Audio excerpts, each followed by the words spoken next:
Baca. Serius. Ibu-ibu baca nggak kira-kira nih soalnya? Ustadz, sebagaimana kita ketahui, izin apa? Izin apa kira-kira? Hah? Izin poligami tidaklah diperlukan. Namun, apakah berdosa jika seorang poligami tanpa memberitahu istri pertama? Dia kan sudah jawab sendiri tadi. Perhatikan jawabnya.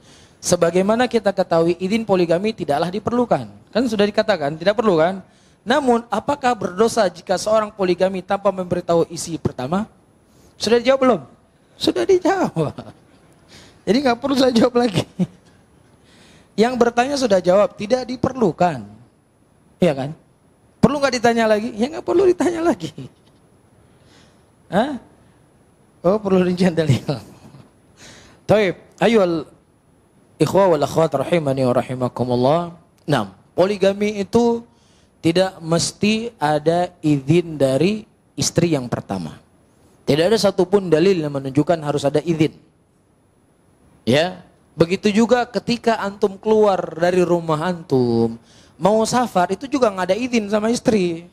Yang ada istri izin sama suami, itu yang betul. Jadi kalau antum ngomong, Ustadz saya izin dulu sama istri, salah ini antum. Antum bukan izin sama istri, beritahu sama istri.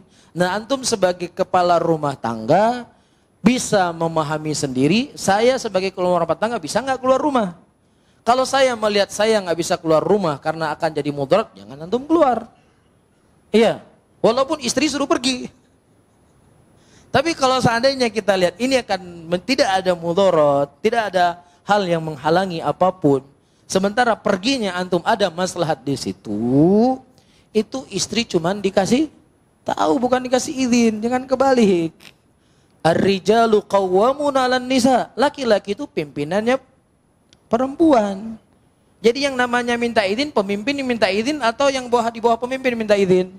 Ada antum kepala dinas pergi ke pegawai antum, saya izin dulu ya, ada? Hah? Ada. Yang namanya izin dari bawah ke atas. Kalau dari atas ke bawah namanya apa? Pemberitahuan, saya akan keluar kota. Dalam waktu 3 hari tolong kerjaan diatur sebaik mungkin. Ini ada masalah gini-gini, selesaikan. Pergi dia. Gak ada minta izin sama yang bawahan. Ini jangan kebalik ya. Ya, jadi jangan jadi suami-suami takut istri. Tapi juga jangan mentolimi istri, yang ini penting. Paham di sini? Baik. Begitu juga dalam masalah ta'adud. Namun, ayyuhal ikhwah rahimani wa rahimakumullah, ada hal yang penting yang harus kita ketahui. Sebuah perkara yang baik, ketika akan memunculkan mudarat yang lebih besar, maka perkara yang baik itu menjadi terlarang.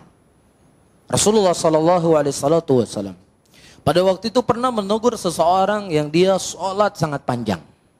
Sholat dalam keadaan panjang, sholat panjang. Dalam sholat itu baik atau tidak?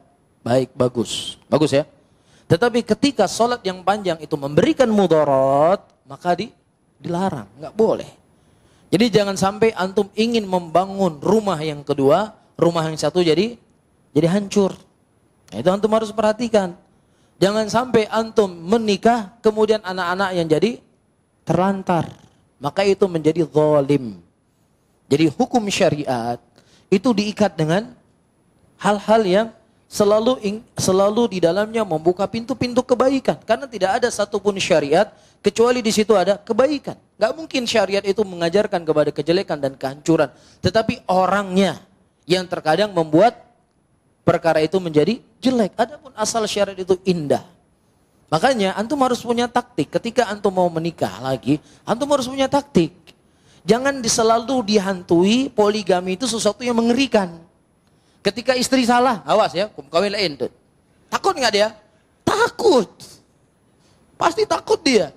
Jadi setiap dia salah, selalu dia katakan, saya poligami, saya kawin lagi. Coba misalnya lagi senang-senang, lagi bahagia, lagi liburan. Ya, si tonton bisik. Ya, kita begini saya sudah bahagia sekali ya. Gimana kalau ada yang lain, ada yang jaga anak-anak misalnya. Jadi dia akan terfikir, oh poligami itu indah. Tapi Tapi kalau setiap masalah antum poligami, wah itu sudah pasti jelek ini sudah. Jadi harus punya taktik, betul nggak ibu-ibu? Betul ya? Harus punya taktik kan? Kok diam ibu-ibu? Harus punya taktik. Ya, tanya kepada orang yang sudah poligami. Gimana caranya? Faham di sini? Dan ibu-ibu juga, kalau sudah terjadi, jangan mengedepankan hawa nafsu. Ya, jangan minta cerai. Karena ini syariat Allah. Ya, syariat Allah itu adalah sesuatu yang indah dan mengajarkan keindahan. Coba misalnya di posisi ibu-ibu hari ini nggak punya suami. Misalkan posisinya nggak punya suami, belum punya suami. Ya, senang nggak kira-kira kalau ada yang kawin, diajak nikah dengan laki-laki yang soleh, dengan laki-laki yang baik, senang nggak kira-kira? Senang pasti kan? Ya perempuan itu kalau perempuan dalam sebuah hadis disebutkan kalau ditanya nikah, dia diam, berarti dia mau. Itu dalam hadis kata Rasulullah. Ya, izinnya perempuan itu nikah antas kuta, dengan diamnya dia, itu izin perawan. Jadi kalau kita bilang kamu menikah diam dia, berarti sudah cukup itu sudah. Apalagi dia senyum, wah tambah bisa lagi. Bisa difahami ya? Jadi begitu juga di sana ada wanita-wanita ya yang dia memang butuh pendamping seorang laki-laki, dia akan bahagia sebagaimana juga ibu bahagia. Ya, dan insya Allah ketika itu diterima dengan lapang dada, apalagi itu adalah bagian dari syariat Allah, maka akan indah. Pasti akan indah. Makanya jangan selalu dilihat yang jelek-jelek, karena kalau nanti beralasan orang yang ta'adud poligami banyak cerai, nah begitu juga sekarang orang nggak poligami ada yang cerai itu nggak? Ada juga kan, jadi nggak nikah nanti kita kalau gitu hujahnya. Ya, nah bagaimana dibina menjadi yang lebih baik. Ya laki-laki harus punya taktik yang baik, perempuan juga harus bersabar. Sepakat nggak kira-kira teorinya? Masya Allah.